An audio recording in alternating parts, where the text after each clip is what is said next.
الحمد كما ينبغي لجلال وجهك ولعظيم سلطانك. لك الحمد يا رب، لك الحمد يا رب ملء السماوات وملء الأرض وملء ما شئت من شيء بعد. وأشهد أن لا إله إلا الله عز كل دليل وغنى كل فقير ومفزع كل ملهوف. من تكلم سمع نطقه، ومن سكت علم سره، ومن عاش فعليه رزقه، ومن مات فإليه منقلبه. وأشهد أن سيدنا ونبينا وعظيمنا وطب قلوبنا محمدا رسول الله بلغ الرسالة وأدى الأمانة ونصح الأمة وكشف الغمة وجاهد في الله حق الجهاد وعبد الله حتى أتاه اليقين من ربه. اللهم صل وسلم وبارك عليه في الأولين وفي الآخرين وفي الملأ الأعلى إلى يوم الدين. أما بعد، فيا أمة الحبيب محمد صلوات ربي وسلامه عليه، في يومنا هذا لقد اختلط الحابل بالنابل، واختلطت الأمور ببعضها وتشعبت واختلفت، لا سيما في ظل وسائل التواصل الاجتماعي. فأصبح الجاهل والغالي والعالم والمنتحل كل يخرج عبر هذه الوسائل ويتكلم بما يعرف وما لا يعرف، بل كل يدعي أنه عالم بكل تفاصيل الحياة. بدك تسأله بالدين هو شيخ للإسلام، تسأله بالسياسة هو السياسي النحرير، وهكذا. من وين ما بتسأله بجاوبك. هذا هو بلاء الأمة اليوم. أناس يدعون العلم والفهم، يروجون لأفكارهم في الأمة، وكثير من شبابنا من يذهب مع هذه التيارات وتنطلي عليه الأمور لأنه لم يتعمق في فهم الدين. لذلك يقول عليه الصلاة والسلام فيما رواه البزار والعقيلي وأحمد وغيرهم بسند صحيح عن أبي هريرة رضي الله تعالى عنه، قال رسول الله صلى الله عليه وسلم: يحمل هذا الدين من كل خلف عدوله، ينفون عنه تحريف الغالين وانتحال المبطلين وتأويل الجاهلين. فهذه بشرى من النبي عليه الصلاة والسلام أن الخير في هذه الأمة دائم لا ينقطع. ففي كل عصر وفي كل زمان هناك من يقوم بأمر هذا الدين، يدافع عن انحياضه ويستبسل في الدفاع عن الإسلام وأهله برد الشبه وبرد الباطل وبرد التأويلات الخاطئة والأفكار الضالة التي لا تمثل الإسلام. ففي كل زمان يحمل هذا العلم من كل خلف عدوله. في كل زمان الله يهيئ لهذه الأمة علماء أجلاء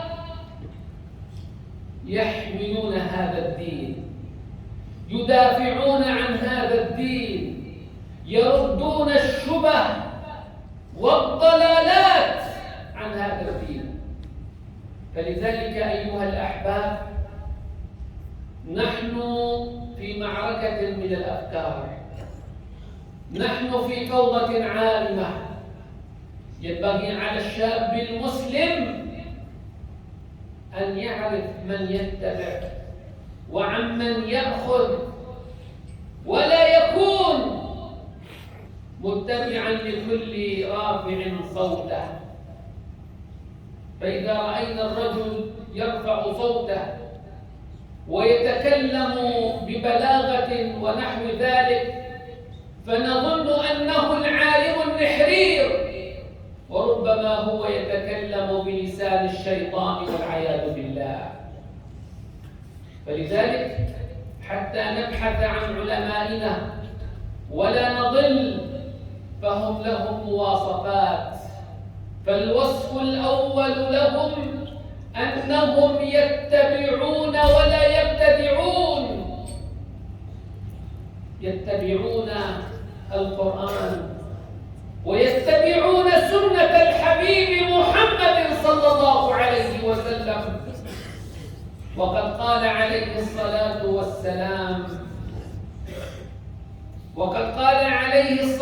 والسلام إياكم ومحدثات الأمور فإن كل محدثة ضلالة وكل ضلالة في النار. وحذر النبي عليه الصلاة والسلام من دعاة على أبواب جهنم. قالوا صفهم لنا يا رسول الله. قال فإنهم يتكلمون بألسنتنا، إنهم من جلدتنا ويتكلمون بألسنتنا. من استجاب لهم قذفوه في النار والعياذ بالله.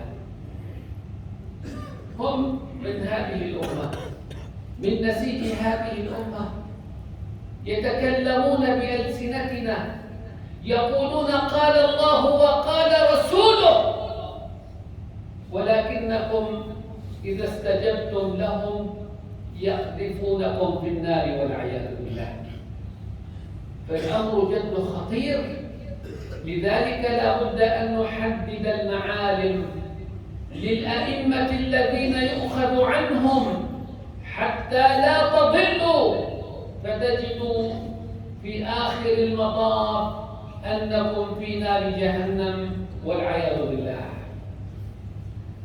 فأولا العلماء الذين يتبعون، الذين يتبعون ولا يبتدعون. فالنبي عليه الصلاة والسلام يقول من أحدث في أمرنا هذا ما ليس منه فهو رد. وأما الأمر الثاني فإنهم يتبعون إجماع الأمة. فكل مجتهد في هذا العصر يخالف ما أجمعت عليه الأمة المحمدية فلنعلم أنه رجل مدع للعلم، ولنعلم أنه رجل داعي على هذه الأمة ولا يدق إليها. وينبغي أن نحذر منه مهما رفع صوته ومهما فصيحا ومهما كان بليغا ومهما كان خطيبا لا يجوز بحال من الأحوال مهما ارتفع قدمك في العلم أن تخالف ما أجمعت عليه الأمة. وقد قال الله سبحانه وتعالى: ومن يشاقق الرسول من بعد ما تبين له الهدى ويتبع غير سبيل المؤمنين نوله ما تولى ونصله جهنم وساءت مصيرا. الآية واضحة: ويتبع غير سبيل المؤمنين. يتبع أن يخالف طريقهم ويخالف هديهم. وقد قال عليه الصلاة والسلام: لا تجتمع أمتي على ضلالة، فإذا رأيتم الرجل يخالف ما أجمعت عليه أمة محمد صلى الله عليه وسلم فاضربوا بقوله عرض الحائط واعلموا أنه ضال مضل مبين. وأما الأمر الثالث، الصفة الأولى أنه متبع غير مبتدع. الصفة الثانية أن يلتزم إجماع الأمة المحمدية. ثلاثة، أن يكون ممن تلقته الأمة بالقبول.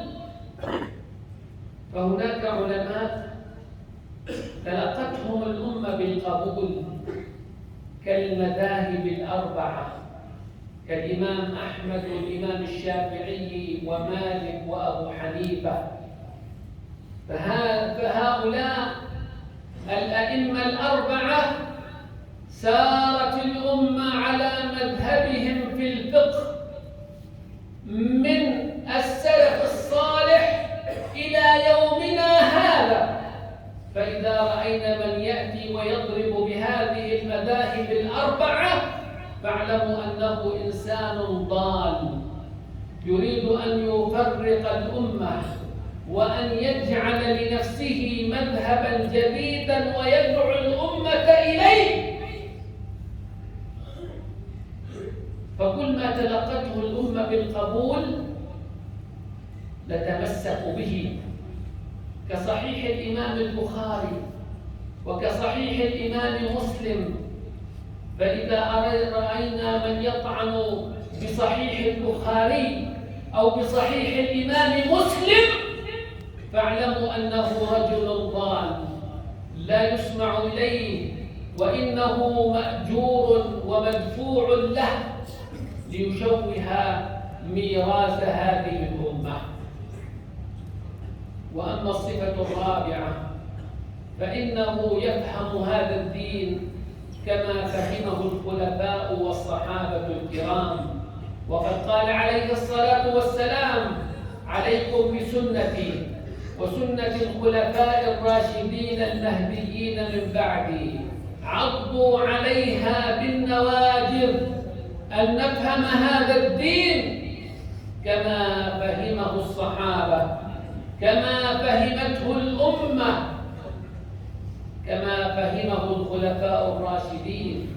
عليكم بسنتي وسنة الخلفاء الراشدين المهديين من بعدي، عضوا عليها بالنواجذ، أي تمسكوا بها أشد التمسك.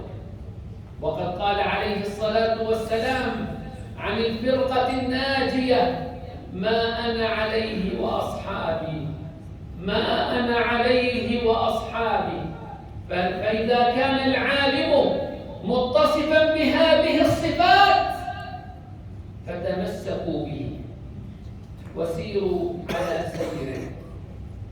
أما إذا رأيتموه قد خالف هذه الصفات فانبذوه، مهما كان خطيبا، مهما كان فصيحا، ولو أن وسائل العالم كلها تقدمه وتظهره في البرامج لا قيمة لكلامه. أولا أن يكون متبعا لا مبتدعا، ثانيا أن يلتزم بإجماع الأمة، ثالثا أن يكون ممن تلقته الأمة بالقبول، رابعا أن يكون فهمه على فهم الصحابة الكرام كالإمام أبي الحسن الأشعري وكالإمام أبو منصور الماتريدي. هكذا نتمسك بمن تلقتهم الأمة بالقبول، وإلا سنضيع ونضيع. فالنبي عليه الصلاة والسلام بين لنا أنه في آخر الزمان يقبض العلم. كيف يقبض العلم؟ قال: فإن الله لا ينتزع العلم من صدور العلماء، ولكن يقبض العلم بموت العلماء. فإذا مات العلماء اتخذ الناس رؤوسا جهالا. هو رأس مبين واضح، يطلع على وسائل التواصل، يطلع على الشاشات، على التلفزيونات، وإنما بتروح بتلاقيه. لأنه إيش؟ لأنه رأس. يتخذ الناس رؤوسا جهلاء، رؤوسا جهالا، يسألون فيفتون بغير علم، فيضلون ويضلون، فيضلون ويضلون. فلذلك فلنتنبه. كما أن أحدنا إذا أراد أن يشتري شيئا سأل 100 محل، وإذا أراد أن يشتري سلعة سأل 100 مؤسسة، وسأل أهل الخبرة وتفحص حتى لا يغدر بدولار، حتى لا يغدر ب$100. فدينك أغلى من كل السلع، دينك أغلى ما تملكه في حياتك. فاعلموا عمن تأخذون دينكم ولا تضلوا وتتبعوا الضالين. إذن النبي عليه الصلاة والسلام يبشر: يحمل هذا الدين، يحمل هذا العلم من كل خلف عدوله، ينفون عنه تحريف الغالين وانتحال المبطلين وتأويل الجاهلين. وأقول قولي هذا وأستغفر الله العظيم.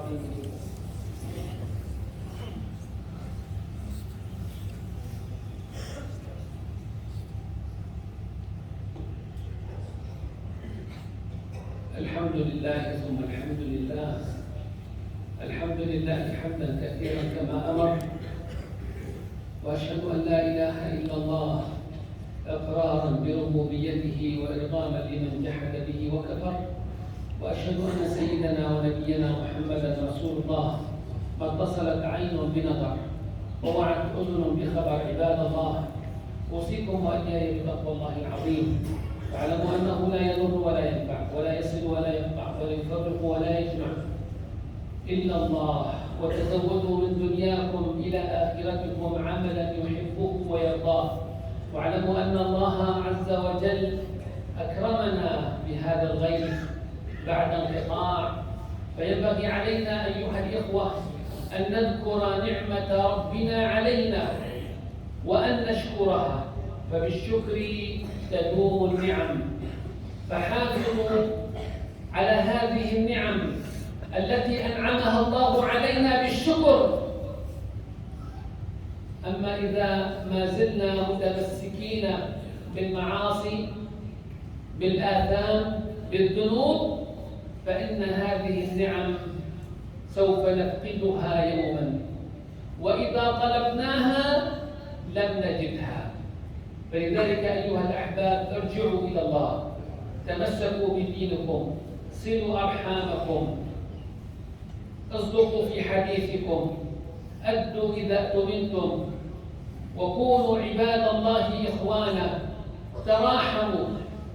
تراحموا فيما بينكم. الراحمون يرحمهم الرحمن تبارك وتعالى. فبمقدار ما بيننا من الرحمة تتنزل علينا الرحمات من الله سبحانه وتعالى. ارحموا الفقير، ارحموا المسكين، ارحموا الأرملة، ارحموا اليتيم، تراحموا.